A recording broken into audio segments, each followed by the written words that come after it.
Rework by Jason Fried and David Heinemeier Hansson. Picture this, it's 1999 in Chicago. Two guys are running a small web design shop while the entire business world loses its mind around them. The dot-com boom is in full swing, companies hiring like crazy, burning cash like it's confetti, and crashing spectacularly. But Jason Fried and David Heinemeier Hansson? They're doing something different. They're small. They're profitable. And honestly, they're pretty annoyed. The project management tools they're stuck with are terrible, clunky, complicated, painfully slow.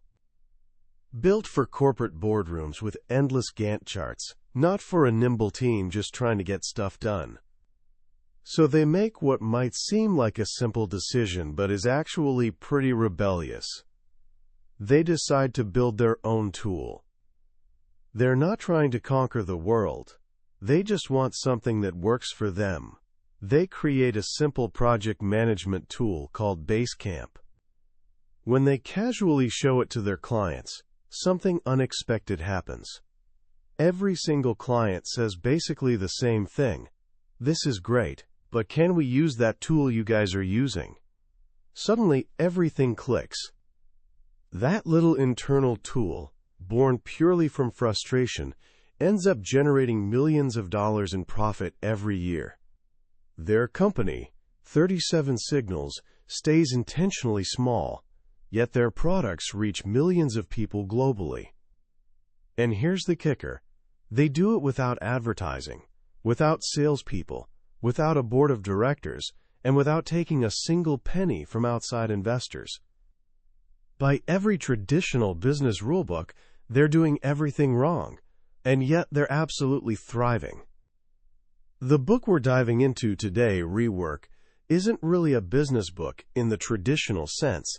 It's more like a manifesto, a playbook that Jason and David wrote after more than a decade of proving that the so-called real world of business is often just a convenient excuse for not trying something new. This book has sold over 500,000 copies and been translated into more than 30 languages, not because it's packed with complex theories, but because it offers something liberating. You don't need to be a workaholic, you don't need a 100-page business plan, and you definitely don't need to sell your soul to build something meaningful and successful. So for the next little while, I want you to forget everything you think you know about succeeding in business. We're going to shred that old rulebook and discover a simpler, calmer, and frankly more powerful way to work and live. There's a phrase you'll hear constantly throughout your life, especially when you have a fresh, exciting idea. Someone, usually well-meaning, will lean in with a concerned look and say, "That would never work in the real world." The authors of Rework have a very simple message about that place.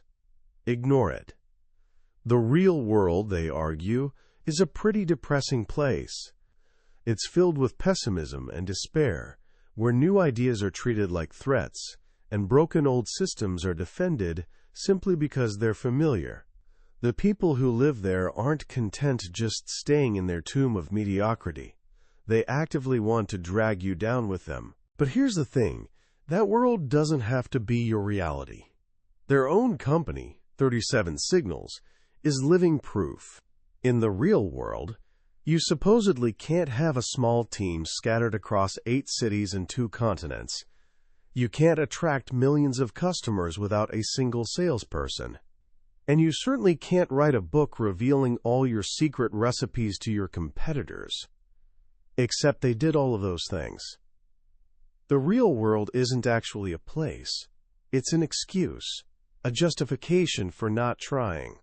And the first step to building something remarkable is unplugging from that mindset and creating your own world with your own rules.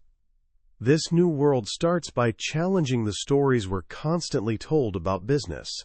Take failure, for instance. We're told it's a rite of passage, a badge of honor.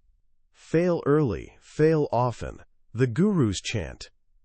The authors call this nonsense. They ask a simple question: what do you really learn from a mistake? You might learn what not to do again, but that doesn't tell you what you should do next. It's like getting lost in the woods. Realizing you took a wrong turn doesn't magically reveal the right path home. Success, on the other hand, gives you actual ammunition. When something works, you understand why. You can repeat it and probably improve it. That's how nature works. Evolution doesn't dwell on failures. It builds on what succeeded.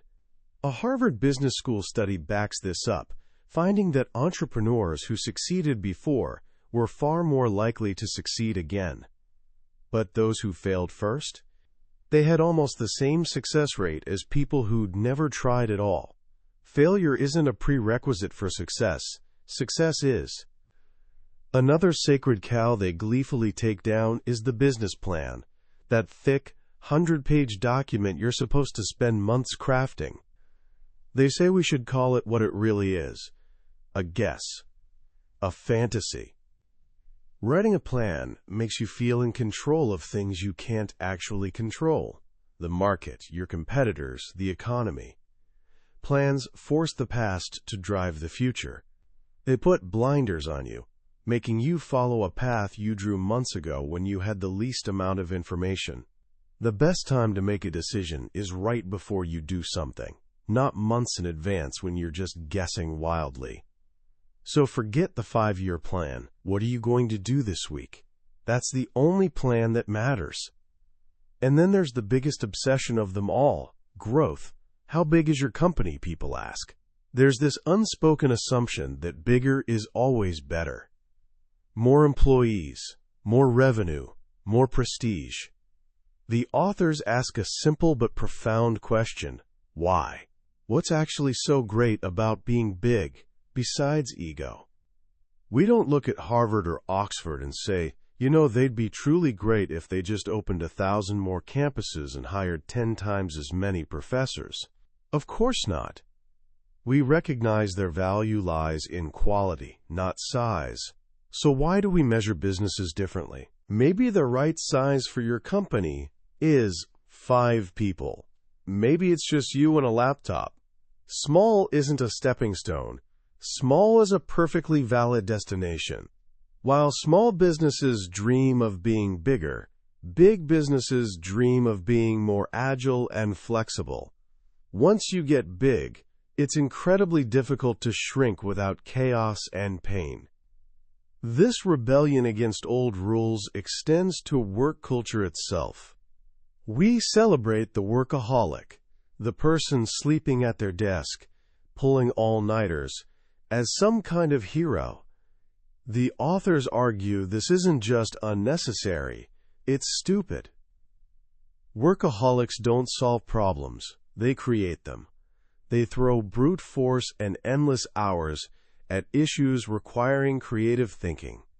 They burn out, their judgment gets skewed, and they make the rest of the team feel guilty for having a life.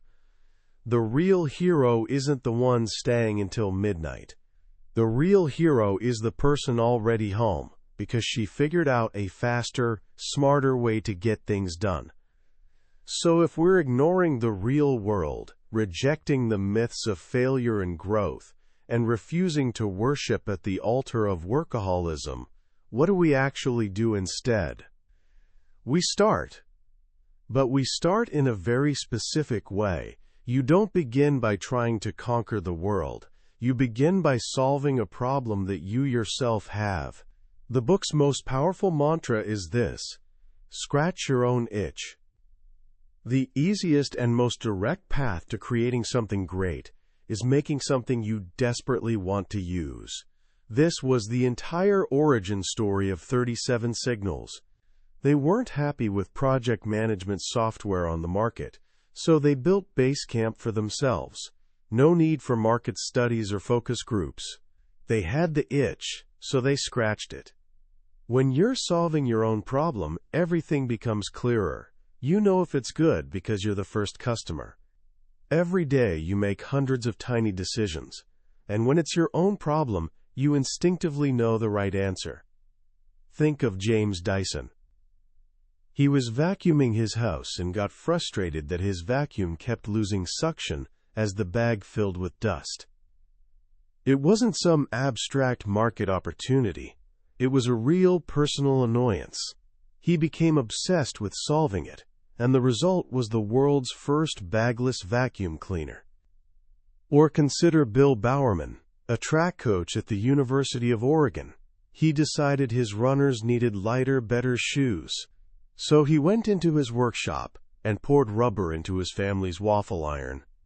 That experiment became the iconic Nike waffle sole, the foundation of a global empire, all because a coach was trying to solve a real problem for his team. When you scratch your own itch, you build something you can genuinely be passionate about. You know it matters because it matters to you. And that passion becomes the fuel you'll need for the long journey ahead. Of course, having an idea, even a brilliant one, isn't enough. We all know that friend who says, "You know, I had the idea for eBay. If only I'd acted on it." That logic, the authors say, is pathetic. Ideas are cheap and plentiful. What matters isn't what you think, what you say, or what you plan. What matters is what you do. Execution is everything. You have to start making something. And this is where the excuses roll in. The most common? There's just not enough time. The authors have zero patience for this. You don't have to quit your day job. You can start on the side. Instead of watching TV for 2 hours every night, work on your idea. We're not talking about 16-hour days. We're talking about squeezing out a few extra hours a week. That's enough to get something off the ground. The perfect time will never arrive.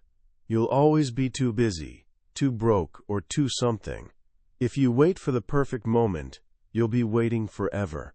You have to start now, with what you have. As you start, you have to decide what you stand for. Great businesses have a point of view. They draw a line in the sand. A strong stand attracts superfans. People who won't just buy your product, but defend it, celebrate it, and spread the word more passionately than any advertisement ever could.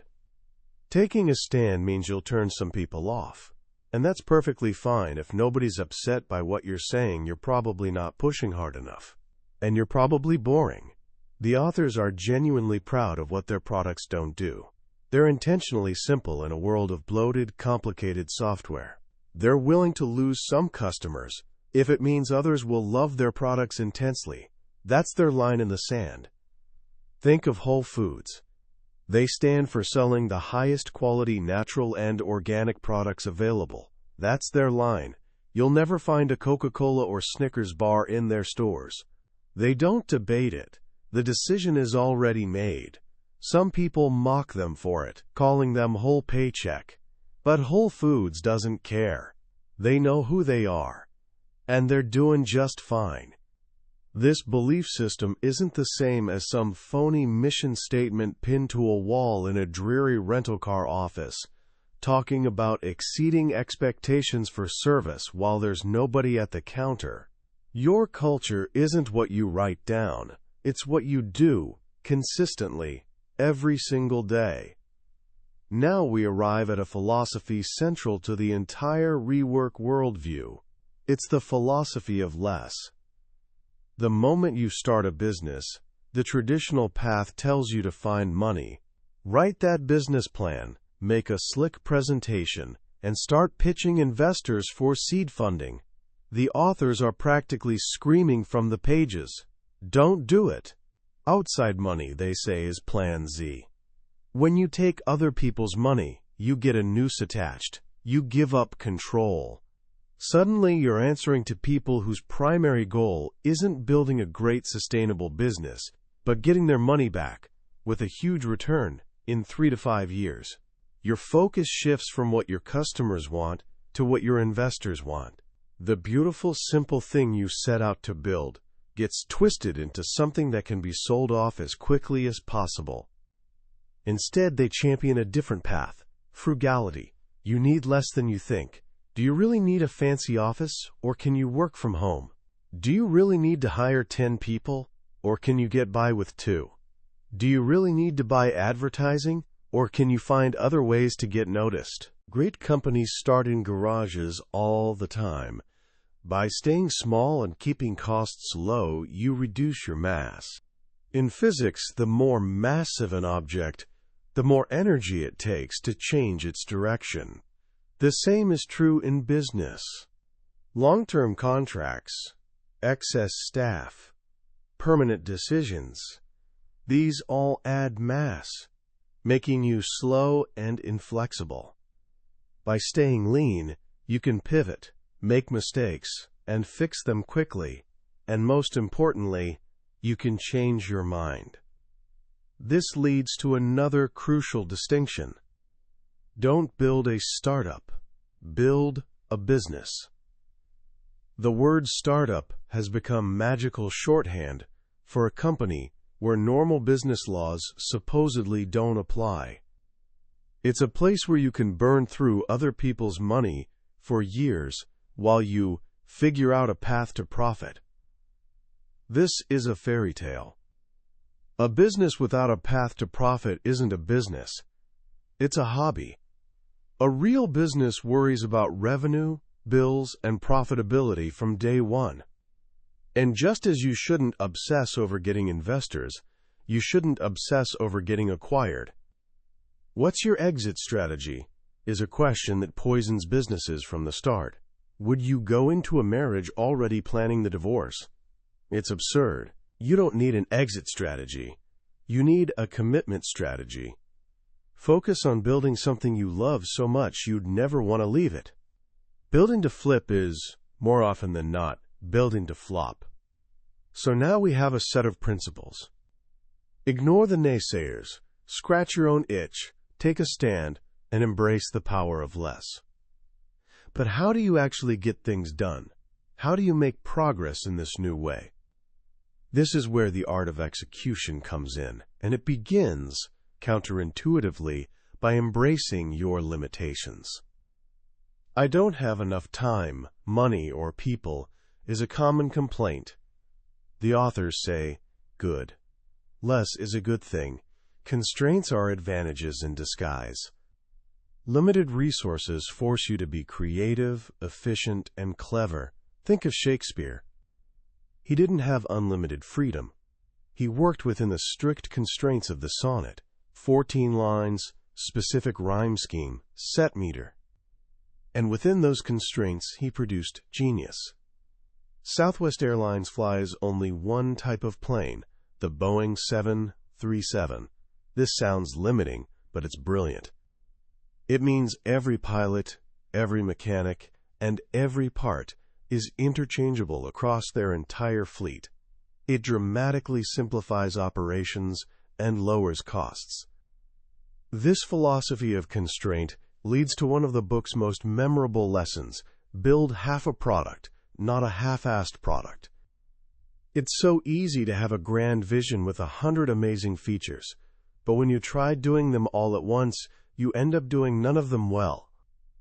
The result is a mediocre, buggy, confusing mess.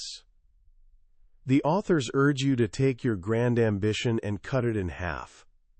Then cut it in half again. You're far better off with a fantastic half than a half-assed whole. Think of a great film director. The editing process isn't about what you put in. It's about what you take out. Good scenes get cut to make a great movie. You have to be a curator. A museum isn't great because it has all the art in the world crammed into one room. That's just a warehouse. A museum is great because a curator has made careful, deliberate choices about what belongs on the walls and, just as importantly, what doesn't. The stuff you leave out defines the experience. To do this, you have to find the core. You have to start at the epicenter. If you're opening a hot dog stand, the epicenter isn't the fancy cart or 20 different kinds of mustard. It's the hot dog. Everything else is secondary. Ask yourself, if I took this one thing away, would my product still exist? Whatever you can't remove, That's your epicenter. Focus all your energy there.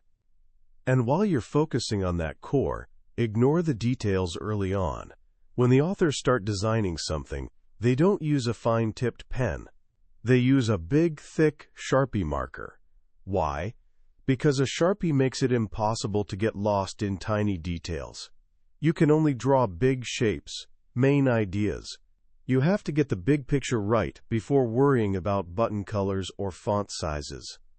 This entire process is about building and maintaining momentum. Momentum is the fuel of motivation, and the best way to build it is to make decisions and get things done. Making the call is making progress. Don't get stuck in "let's think about it." Commit to "let's decide on it." A decision, even if imperfect, is a brick in your foundation. You can build on "done." You can't build on "we'll decide later." This means seeking out quick wins. Break large projects into small, completable chunks. The satisfaction of finishing something, no matter how small, gives you energy and keeps you going. The longer a project drags on, the less likely it is to ever get finished. Ultimately, you need to launch now. Get your product out there, probably long before you feel comfortable. When the authors launched Basecamp, they didn't even have a way to bill customers yet.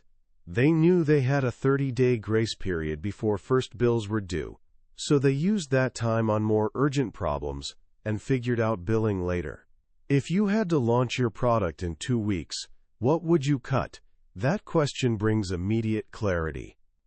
Of course, once you're launched and running, the biggest threat to your newfound momentum is interruption. Interruption, the authors state flatly, is the enemy of productivity. Think about it. When do you get your most meaningful work done?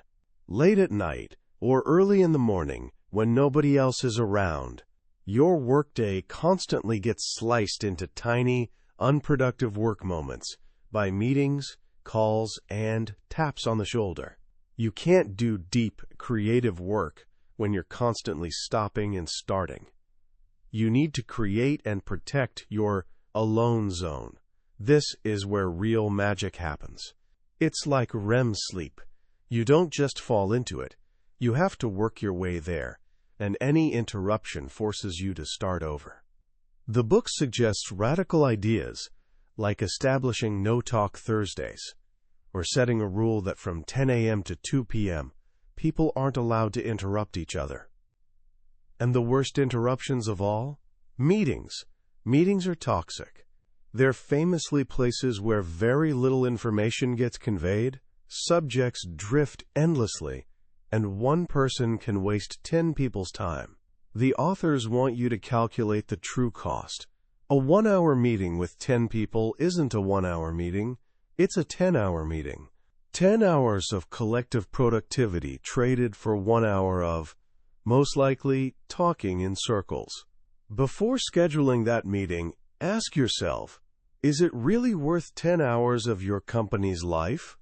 If you absolutely must have one, keep it short, invite as few people as possible, have a clear agenda, and end with a concrete solution that someone is responsible for implementing. The final piece of the execution puzzle is a mindset. Find the judo solution. Good enough is fine. Many people get a thrill from solving problems with complex, elegant solutions. A judo solution, however, is about delivering maximum efficiency with minimum effort. It's recognizing that most problems can be solved with simple, sometimes even boring answers that just get the job done so you can move on. Don't build Mount Everest when an elevator to the top of a tall building gives you the same view. Once your creation is out in the world, you'll inevitably face new challenges, competitors, marketing, and the temptation to grow your team. Rework offers a brilliantly contrarian guide to navigating this landscape. Let's start with competitors. Conventional wisdom says to obsess over them. Analyze their every move and try to one-up them at every turn. If they have 4 features, you need 5. The authors say this is a fool's game. It's a defensive posture that locks you into following, not leading. First, don't copy. When you copy, you replicate the surface without understanding the layers of thought and struggle that went into it. You're always a step behind, producing an inferior knockoff. Instead of copying, do the opposite. Decommoditize your product by pouring yourself into it. Inject your unique beliefs and personality into everything you do. Look at Zappos. They sell the same shoes as everyone else, but they set themselves apart by making their CEO's obsession with customer service the very soul of the company. Nobody can copy that. Competitors can't copy the you in your product. Another powerful strategy is to pick a fight. Position yourself as the anti-something. Dunkin' Donuts brilliantly positioned itself as the anti-Starbucks, mocking their fancy Fritalian drink sizes and celebrating simple, unpretentious coffee. Having an enemy gives you a clear identity and a story people can rally behind. And perhaps the most radical idea, underdo your competition. Instead of one-upping, try one-downing. Solve the simple problems and leave messy, complicated ones to everyone else. Consider the Flip camcorder, a product that became a massive hit precisely because of all the things it didn't do. No special effects, no menus, no optical zoom. It just did one thing: shoot simple video, and did it beautifully. Be proud of what your product doesn't do. Ultimately, the best advice on competitors is this: who cares what they're doing? Focusing on them turns you into a reactionary. Your vision becomes diluted by their ideas. Focus on what's happening inside your own walls. That's the only game you can truly control. When it comes to getting the word out, the approach is equally unconventional. Most new businesses are desperate for attention. The authors say you should welcome obscurity. Being unknown is a gift. It gives you freedom to experiment, make mistakes, and figure things out without the whole world watching and judging. Once you're in the spotlight, pressure to be consistent and avoid risks grows, and that's when companies start to fossilize. Instead of paying for attention through ads, your goal should be to earn it. You do this by building an audience. Through a blog, podcast, or videos, you share valuable information and insights. Slowly but surely, people start coming to you because they're interested in what you have to say. Then, when you have something to sell, you have a built-in group of people already listening and trusting you. This is a massive, sustainable advantage. The best way to build that audience is to out-teach your competition. Most businesses focus on selling. Teaching is an afterthought, if it occurs to them at all. Be like the world's great chefs. Mario Batali and Julia Child don't hide their recipes. They share them freely in cookbooks and TV shows. They know that just having the recipe isn't enough to beat them at their own game. Sharing what you know builds a bond of trust and respect that traditional marketing can never achieve. This book, Rework, is the author's own cookbook. What's yours? This philosophy redefines marketing itself. It's not a department. It's the sum total of everything you do. Every time you answer the phone, every email you send, every error message in your software, that's marketing. It's the entire customer experience. And you have to be patient. The myth of overnight sensation is just that, a myth. Behind almost every story of instant success are years of thankless grinding and hard work. You have to be in it for the long haul. Finally, let's talk about people. As your business finds its footing, pressure to hire will grow. Again, the rework path is one of extreme caution and deliberation. The rule is simple: hire when it hurts. Don't hire because it would be nice to have more help. Hire only when the pain of not having someone is acute and sustained, when work is piling up and quality is slipping. Every new person adds complexity and communication overhead. Before you ever hire someone for a job, you must do it yourself first.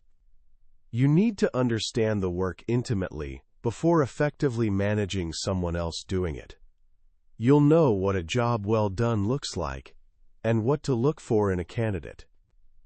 And when you do look, don't look at the resume. Resumes are ridiculous. They're works of fiction filled with action verbs and vague claims. A half-assed applicant can spam out 100 resumes in a day. Instead, read the cover letter. That's where you hear a person's real voice. That's where you can tell if they've actually taken time to learn about you and genuinely care. Look for specific kinds of people. Hire great writers. Why? Because clear writing is a sign of clear thinking. Good writers know how to communicate, simplify, and see things from someone else's perspective, qualities you want in any role. Also, hire managers of one. These are people who don't need constant direction. They can set their own goals and execute them. They free you up to do your own work instead of managing theirs. This brings us to the very heart of your company, its culture. The book makes a crucial point. You don't create a culture. Culture isn't a foosball table or mission statement. It's not forced. Culture is a byproduct, the result of consistent behavior over time. If you consistently trust your employees, a culture of trust emerges. If you consistently put customers first, a customer-centric culture develops. Culture is patina, not paint. It develops slowly, over time. A healthy culture is built on trust. This means treating your employees like adults, not children. They're not 13. Don't create policies requiring them to get permission for every little thing. Don't police their internet usage. It's demeaning, and the time and money spent on surveillance is wasteful. Failing to trust your employees is incredibly expensive. It also means respecting their time and lives. Send people home at 5. The ideal employee isn't a 20-something with no life outside work. A sustainable, creative company is filled with people who have families, hobbies, and passions outside the office. These people are forced to be efficient with their time because they have somewhere else to be. You don't need more hours from people. You need better hours. And finally, resist the urge to create policies for every little problem. Don't scar on the first cut. If one person wears shorts to the office, you don't need a company-wide dress code. You just need to talk to that one person. Policies are organizational scar tissue, codified overreactions to things unlikely to happen again. They're how bureaucracies are born, one tiny scar at a time. This entire journey, this new way of working, is summed up in the book's final urgent message. Inspiration is perishable. We all have ideas. Ideas can last forever. But inspiration, that magical motivating force that makes you feel like you can achieve anything, is like fresh milk. It has an expiration date. When inspiration strikes, you can't put it on a shelf for later. Later, the passion will be gone. The energy will have faded. When you're truly inspired, you must act now. That spark is a gift. It's a time machine that can help you get 2 weeks of work done in 24 hours. It's a precious, fleeting resource. Don't waste it. Grab it and put it to work. As we come to the end of our journey through Rework, it's hard not to feel a sense of relief. It's like someone opened a window in a stuffy, windowless room and let in a gust of fresh air. For so long, the narrative around building a business has been one of hustle, sacrifice, and relentless, soul-crushing work. It's been a story of more funding, more hours, more features, more employees. What Jason Fried and David Heinemeier Hansson have given us is a powerful alternative, a philosophy of enough. They champion the idea that you can build a successful, profitable, and meaningful business without burning yourself out, without taking on massive debt, and without sacrificing your life. It's a calmer, more sustainable, and I'd argue, more human approach.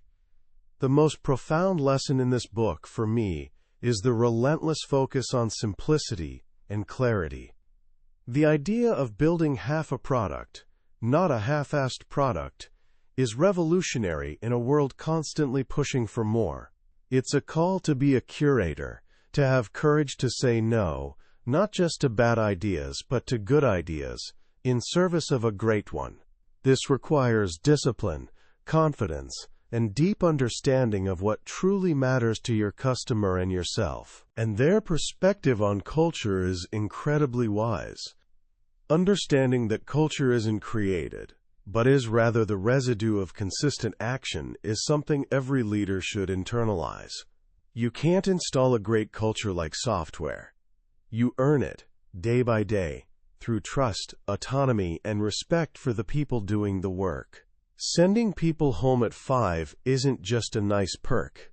It's a strategic decision fostering efficiency and long-term well-being. So how can you start applying these ideas today, right now? First, pick one thing to simplify. Look at your product, your service, or even just your daily workflow. What's one feature, step, or task you can eliminate that isn't absolutely essential? Experience the freedom that comes from subtraction, not addition. Second, for the next week, declare a personal war on interruptions. Block off 2 hours on your calendar as your alone zone. Turn off notifications, close your email, and dedicate that time to your most important work. See how much more you can accomplish when you're not constantly being pulled in a dozen different directions. And third, embrace the idea that inspiration is perishable. Is there an idea you've been putting off, waiting for the perfect time? The perfect time is a myth. The book reminds us that the energy and excitement you have for a new idea is a precious resource. Don't let it spoil. Take one small step. Write the first paragraph. Make the first sketch. Send the first email. Act on that inspiration today. That was a deep dive into Rework by Jason Fried and David Heinemeier Hansson. We've journeyed through its core principles today, but I'll be perfectly honest with you. A summary is like looking at a photograph of a great meal. You can see what it's made of, but you can't taste it. The real flavor, the true nourishment, comes when you sit down with the book yourself. It's in the sharp, witty prose, the powerful anecdotes, and the quiet moments where a simple idea lands and shifts your entire perspective. This summary is your menu, designed to help you decide if this is a meal you want to experience. If anything we've talked about today has sparked something in you, I encourage you to grab a copy. Reading it isn't just about learning. It's about giving yourself permission to build and work in a saner, more fulfilling way. The link to the book is in the description below. Also, if you found this exploration valuable, it would mean the world to me if you'd click that like button and subscribe to the channel. That way, you won't miss our next adventure into another transformative book from the billionaire's bookshelf. Let's keep learning and growing together.